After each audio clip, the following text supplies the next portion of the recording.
Okay.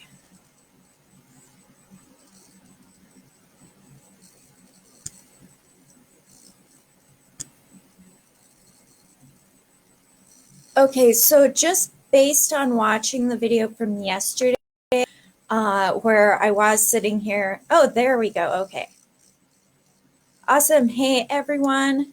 Hopefully you can hear me now. Thanks everyone who's joining in the live stream now. So today, welcome to day 2 of the Break Your Barriers Challenge.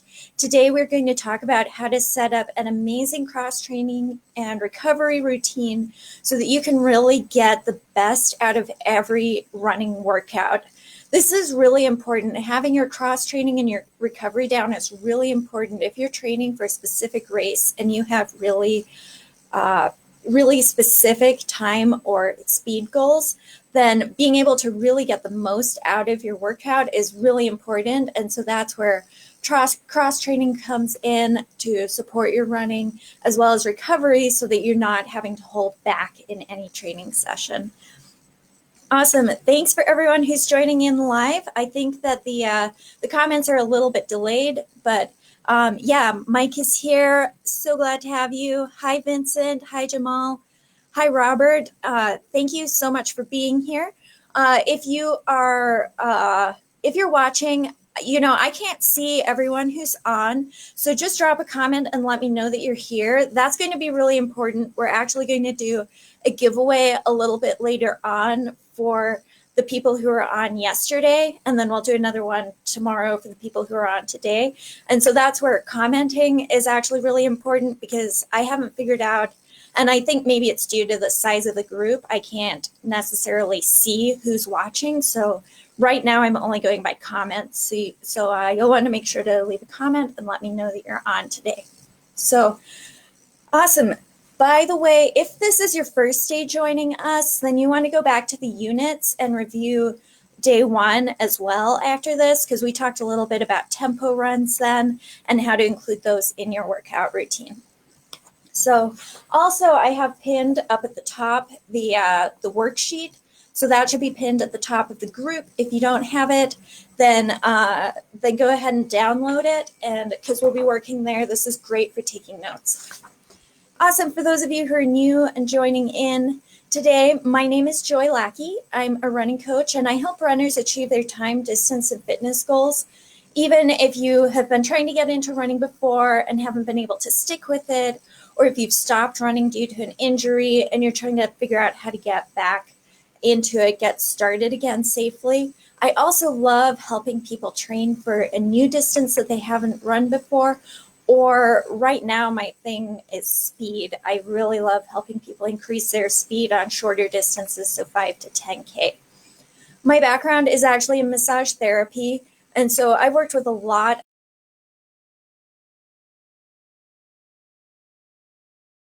And I'm also an instructor with Run Right, where I teach running clinics to help runners improve their efficiency and reduce their risk of injury.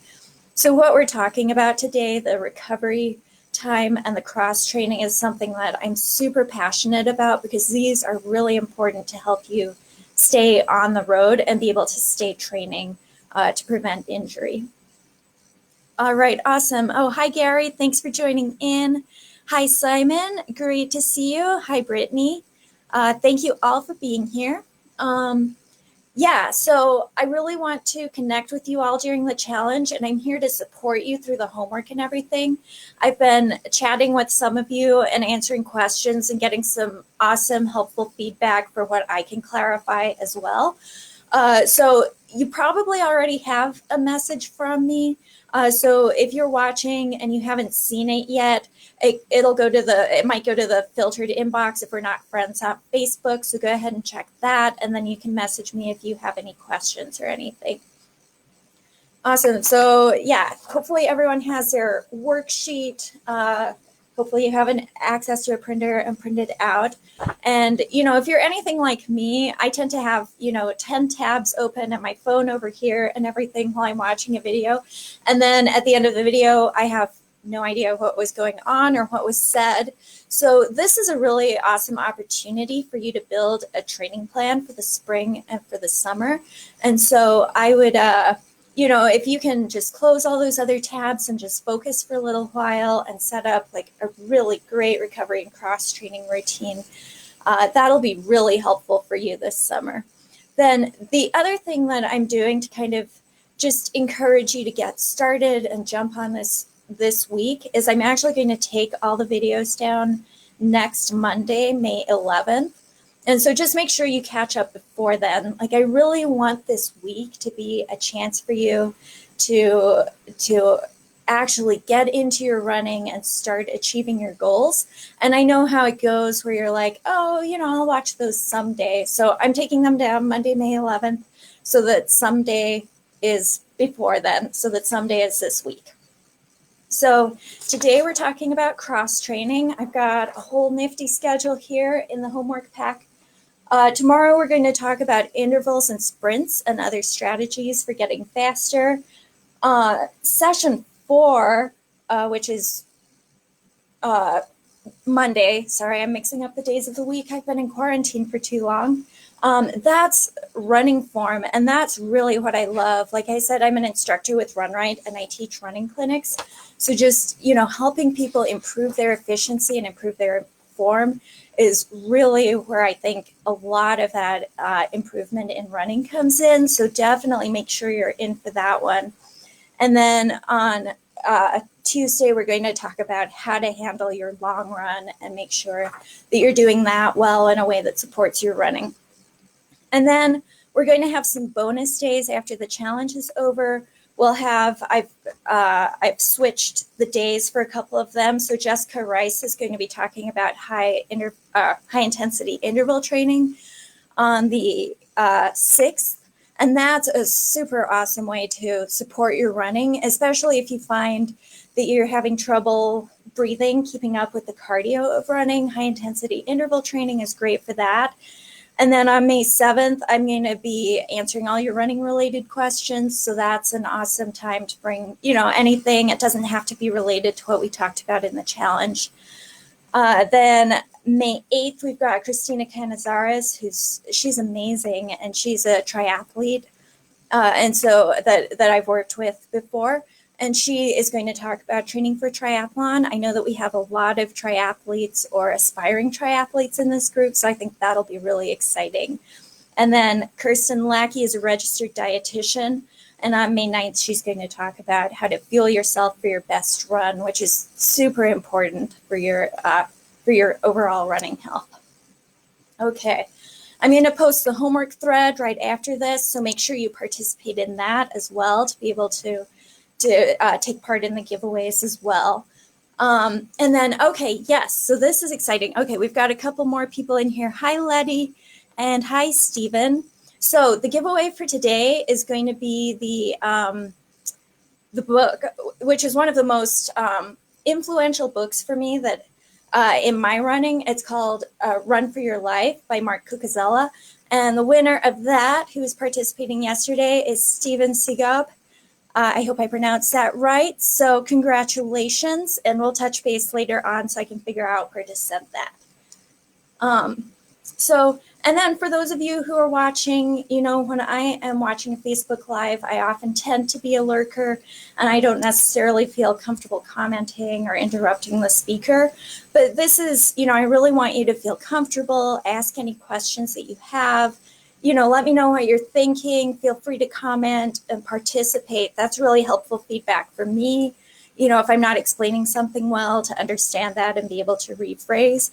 And it's also how I keep track of people for the giveaways. So if you need some additional incentive, then yeah, that's a great one as well. So to start off with, since we're talking about recovery, if you can just drop in the comments for me so that I know where to target this.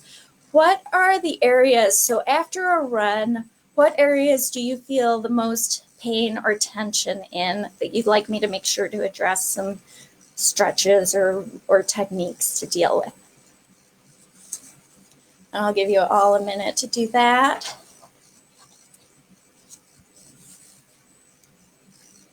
Okay. So I'll see those comments. I think there's a little bit of a delay on those comments, so I will see them coming in probably in a couple of minutes. Okay, so we are going to talk about recovery and its importance and how to do it. So this is actually not a running related story, but it does relate to one of my favorite recovery techniques. Is a couple of years ago, I went to the UK. I have some family there that I was visiting, and I was on a tight budget, so I decided to fly Kiwi Air. I don't know if you guys, or not Kiwi Air. I booked my tickets through Kiwi, and that's a really awesome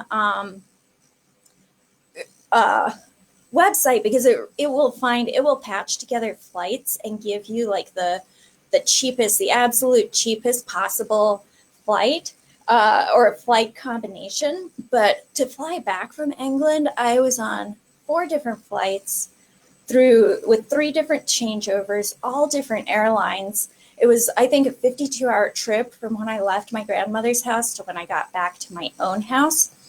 And by the end of that, I was feeling so sick and stiff and just miserable. And so at that point, I was like, yeah, so stiff from 50 hours sitting in planes and airports and everything. And I was like, okay, I guess I'm going to try this thing, these Epsom salts. I've always heard people suggesting that for sore muscles. And I've never really believed that it works, or never really understood how it works. And so I took a bath with like 2 cups of Epsom salts in it and soaked for half an hour. And it was like magic. Like all my pain was gone right after that. I was still a little bit sick, but that's more of an immune system thing. So that is going to be my first tip. If you're able to, after a run, or later on in the day after a really long run, if there's any way you can take an Epsom salt soak, it's 1 or 2 cups of Epsom salts in the tub. It really, really works wonders for your muscles. It's magnesium, which is a muscle relaxant, and you absorb it through your skin into your muscles. So that's probably my number 1 tip for just like easy, pleasant ways to recover. But now we're going to get a little bit into more of like the foam rolling, which I can't say is actually very pleasant, but also very effective. So let's see, I'm seeing IT bands. It did take a little while for the comments to come through. IT bands, inner calves, back and legs, hamstrings, and lower back. Okay, yeah. So these are the things that foam rolling is great for. And so I could teach you, if you wanted to foam roll all your muscles properly, you could easily spend half an hour after your run doing that. But that's actually why, here's where the homework sheet is. So if you turn to session 2 on your homework sheet, that's actually why I have. So the main areas of pain and tension that you have after running, those are the ones that you're going to focus on with foam rolling. So having something specific like the IT bands or the inner calves or the hamstrings is going to be really, really helpful.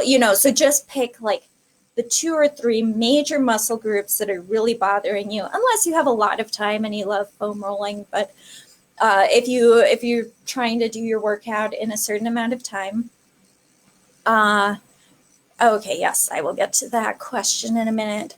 So if you're trying to do your workout in a certain amount of time, just pick like the 2 or 3 muscles that are giving you the most trouble. And then here's the thing: to make foam rolling effective, you have to do it a lot slower than you think you need to. So that would be just like, so you'll want to, like, if I'm foam rolling my quads, so from my knee to my hip, I'll do like 90 seconds. And I would rather do 3 90-second rolls, like go over it 3 times at 90 seconds, just really, really giving my muscle that time to relax under the pressure of the roller, than to spend 10 minutes just like rolling back and forth really quickly. So that's going to be, that's my technique. As a massage therapist, I've definitely found that deep, slow work is way more effective than just spending a lot of time just going over something lightly. Like dig in as deeply as you can tolerate the pain that's not making your muscle tighten up again, and then just roll really, really slowly and let your muscle relax as you move the next tiny little bit. So that's what I want you to do for your homework sheet here. Is there are going to be some areas that are harder to deal with foam rolling, but I think everything that's been mentioned here is actually really good for foam rolling. The inner calves might be a little harder. That's where some good stretching, which is what we'll get into next. And foam rolling is good for those. It's just kind of an awkward angle. So so stretching, let's move, drop in any questions you have about foam rolling, but we'll go into stretching next. So stretching, you don't want to do static stretches before a run, because that's actually going to, so static stretches are where you just, pull a muscle or a muscle group to, just past its comfortable range of motion and hold it for, 30 seconds or a minute. Because that actually, it kind of lengthens out and weakens your muscles a little bit. And so that will actually, doing that type of stretching before a run will make you more injury prone. But after a run, that's a really great time. So I'll do quite a lot of passive stretching, especially for my calves afterwards. Unfortunately, this isn't a great setup to show you any specific stretches, but there's plenty of information on that on YouTube. You can easily find that, or you can ask me questions if you need any specific guidance on how to stretch that. So I'll do, I'll do a lot of passive stretching afterwards. I prefer that to foam rolling myself. So the other thing, and this actually comes before the stretching and foam rolling, but another really important recovery technique is taking your cool down time. So when I finish a run, I include my warm up as part of the run, just because that helps me pace my first mile or so a lot slower. We talked about that a little bit yesterday. Unless I'm doing intervals, then I warm up beforehand. But at the end of the run, I usually end on a sprint, and then I'll spend another, 10 or 15 minutes just walking. And one of the reasons for this, and this is where I think a lot of us can really benefit from making sure we're taking good cool down time, is because after a run, our muscles and our fascia, which is the connective tissue between our muscles and our bones and everything, and it actually goes through the muscles as well. It's kind of like wax, where when it gets warm, it's really soft and pliable. And then when it gets cold, it hardens again. Maybe not quite as hard as wax, but it kind of gets stuck in that shape. And so a lot of us spend a lot of time sitting. And so our knees are drawn up. We have a 90-degree angle between our back and our legs for a lot of the time. And so if we go on our run and our muscles are all nice and pliable and ready to harden into a shape, we don't want them to go back to their default here. And so that's where walking around is keeping that range of motion. So while the muscles are kind of settling into their new normal, we're not putting them back into that right angle. We're letting them kind of work in this range of motion, if that makes sense. Yeah. So that's where making sure that you're including your cool down time is going to be really, really important. It affects other muscles, but those hip flexors are a really important one that we're going to get a little bit more into on day 4 and why those are important. Okay, then the next thing. So Simon asked, do I recommend ice baths after long runs? Some do, some don't.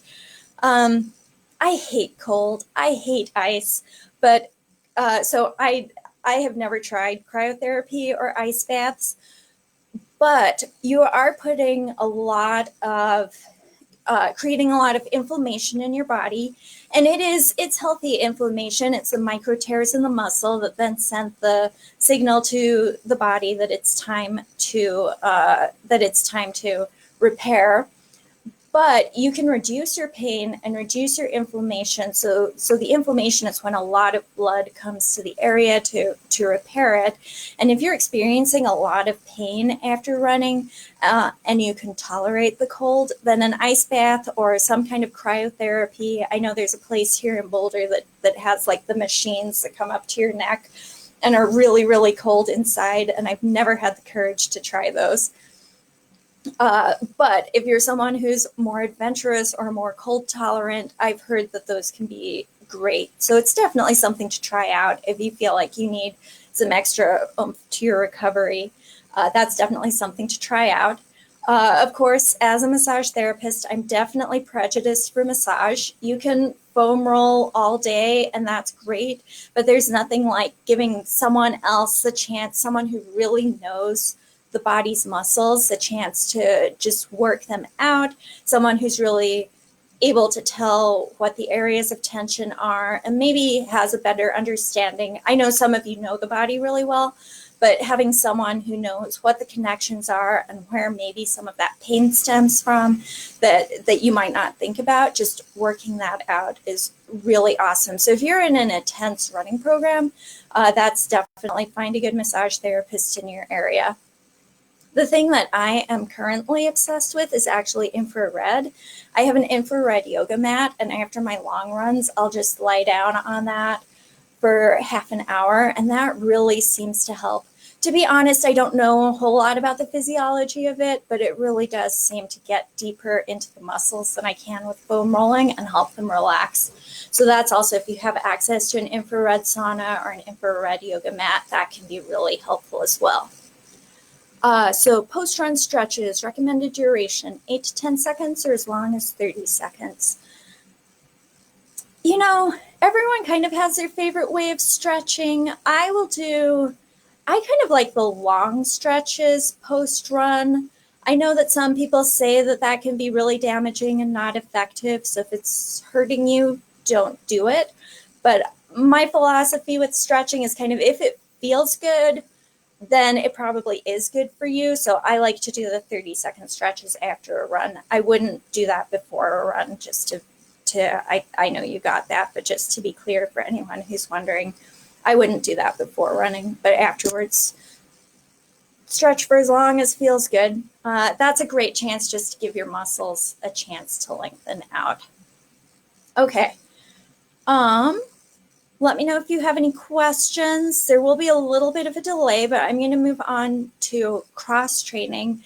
And then if I see any questions about recovery in the comments, I'll go back to them at the end just for continuity here. Okay, so cross training.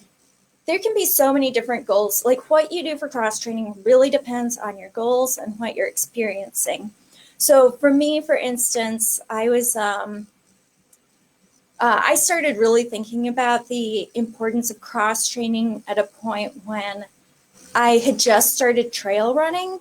And I really like that because you're using all the muscles in your feet instead of just having this up and down dorsal and plantar flexion motion in your feet. You're actually having to kind of grip and use the pronators and supinator muscles and everything. But what I realized at that point, so I was running and I kept feeling like I was about to roll my ankle. And that is definitely a great way to take yourself out of running for a pretty long time. So that was where I really started thinking about, okay, what can I be doing not while I'm running to be supporting my ankles and supporting just my overall health while running? Like, are there other types of exercises that I can do to support my running.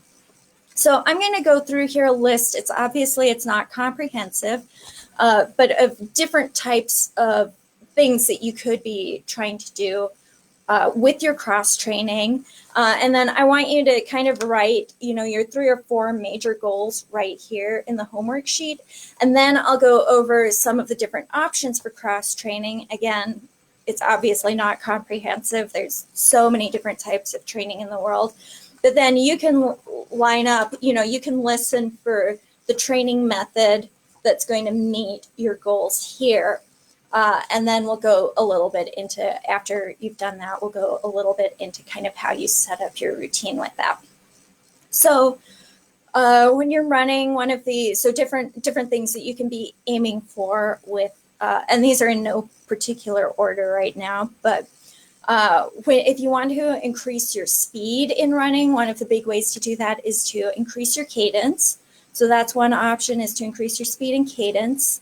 Another one would be if you just wanted to increase your VO2 max, which is kind of simplistically, that's kind of how much aerobic exercise you can do. It's how much oxygen your lungs can take in as you're running. So having a higher VO2 max means that you'll be able to go further and faster with less stress on your respiratory system.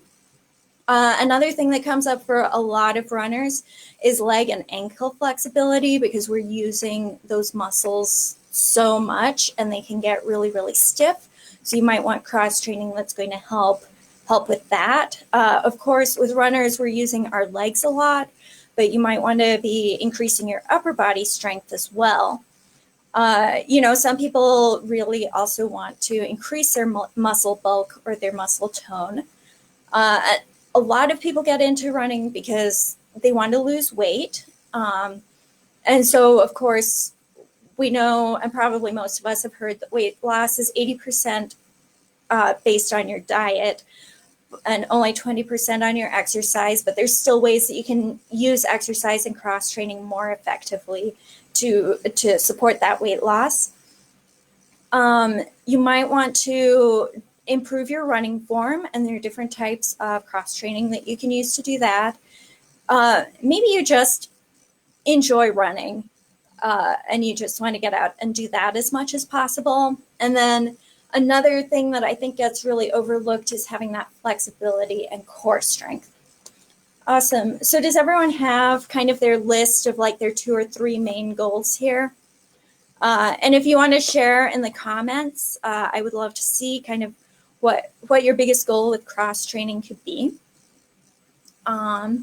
And then as you're doing that, I'll start going through my list of different types of cross training and how they can support those different aspects of running. So the one that I think most of you probably do, and that's very, very common for runners, is cycling. And cycling is great for increasing your cadence, which is one of the keys to increasing your speed. And the other thing that it does is it helps increase your VO2 max. It's a similar type of cardio aerobic exercise. So it's going to help increase your lung capacity, basically. But it's not weight bearing. So you're not putting the same type of stress on your legs that you are in running. So that's a great way to kind of take a little bit of a recovery day for your legs to heal, but still be getting some of that speed and that VO2 max up. The next one, and I know we have a lot of triathletes in the group, so this next one will also be familiar to a lot of you, is swimming. Cool. Cadence increase, core strengthening, weight loss, get stronger, increase overall fitness. Okay, those are some awesome goals.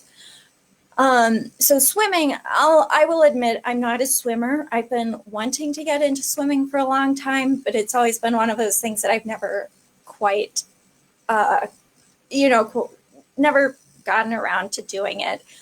But actually, after reading this, when I was doing the research for this and looking at like the different types of cross training, that makes me even more want to get into swimming, because again, it's a non-weight bearing exercise. So you're still getting that aerobic exercise and helping to increase your VO2 max, helping train your heart and your lungs to be able to go for a long time and take in a lot of oxygen without putting that pounding on your legs. But the other thing that it actually does, and I hadn't thought about this, maybe those of you who do swim can speak to this, is it's actually really helpful for leg and ankle flexibility because of the motion in the water that's just gently stretching out your leg in both your foot in both ways and your leg as you kick.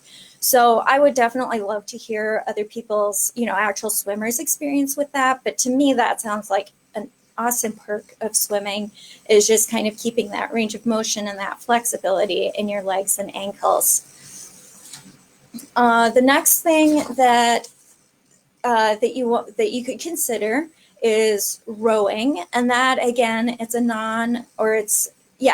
aerobic exercise that's not pounding on your legs again, and that really helps with upper body strength. Cool. So for those of you who just love running and you want to go running every day, you can do a short run on your off days. That's not really cross training, but what I'm teaching you here is you want to have those 3 main runs that you're really focusing all your energy on. And so I would really recommend picking another type of training for your off days. But for those of you who are like, I just go crazy, I just love running, I have to get outside, specifically running every day, that's awesome. You just want to make sure that you're keeping those off day runs, those recovery runs, really short, maybe 50, maybe 75% of your usual run, but probably 50% is better. It's not going to be the best thing for performance, but if you run for the love of running, definitely go ahead. So for those of you who are saying weight loss, overall fitness, and VO2 max, high intensity interval training is great for all of those. And you can definitely do that with your intervals. The way I set up the intervals is not quite the same as a HIIT workout, but I really recommend, there are Zoom classes and online classes and all kinds of resources to do high intensity interval training. I definitely find that one I do a lot better if I'm in a class with an instructor, because otherwise I just don't push myself hard enough to get the real benefit for it. But that's really, it's really, as the name suggests, it's really intense, but for shorter periods of time. So that can really, that's definitely something to consider adding into your workout. And we'll have Jessica here next week to talk a little bit more in depth about it, because she's really knowledgeable about that. And then let me make sure I've covered everything. Oh yeah, so weight training, of course, is great for muscle bulk and muscle tone. And that's also going to be helpful for preventing injury. The stronger all your muscles are, the more they can work together and engage, so that if all your muscles are working and strong, working together in running, then you're going to reduce your risk of injury. You're also getting your muscle tone up and everything. And so there's kind of 2 ways that you can do strength training. So one is the big macro, things like deadlifts and squats and everything with the big weights, and that has its value. And then the other thing is kind of the functional strength. So that's where you're doing, the types of exercises that a physical therapist might give you, or that I give people in running clinics, of like, here's how you work, these specific muscles. Here's how you strengthen your calf muscles. If they're not playing, or usually it's glute medius. That's what I see most often. Here's how you strengthen glute medius. So that's definitely one of the best ways to. So those are the 2 different ways that you can approach weight training. It's kind of the overall macro full body weight training, and then the specific functional weight training. Then as well, in the functional strength comes a lot of the core strength, and that is That's really key to running. A lot of running injuries do stem from a weak core, and then everything, everything downstream is a little bit out of alignment and a little bit wonky, and then that's where you start putting extra stress on your knee or on your hip or on your ankle. So core strength is super important. Depending on your preference, you can do yoga, you can do Pilates. With Pilates, again, that's one that I really recommend working with an instructor who knows what they're doing rather than just learning it from like a DVD or YouTube or something, because it's really good for you if you're doing it right, and it's really bad for you if you're not. So, and then my favorite, I'll just do a plug for look up foundation training on YouTube. And they have DVDs and a website and everything. And that's not like, I'm not an affiliate or anything. I'm just obsessed with foundation training. It's such a great way to strengthen your core. It also gets your glutes and your hamstrings really engaged as well, which are all super important for running. And if you're kind of getting more into beyond the basic exercises, I actually find it really helpful for strengthening my arches as well and my feet, which is really helpful for absorbing some of that shock and preventing injury. So that would be, if you were going to add one more thing into your routine, I highly recommend foundation training. So so let's get into a little bit of what that looks like. Drop any questions you have. If I missed anything, I think I covered all my points here, but if you have any types of exercises that you want to know how they fit in rules that you want to fit in. So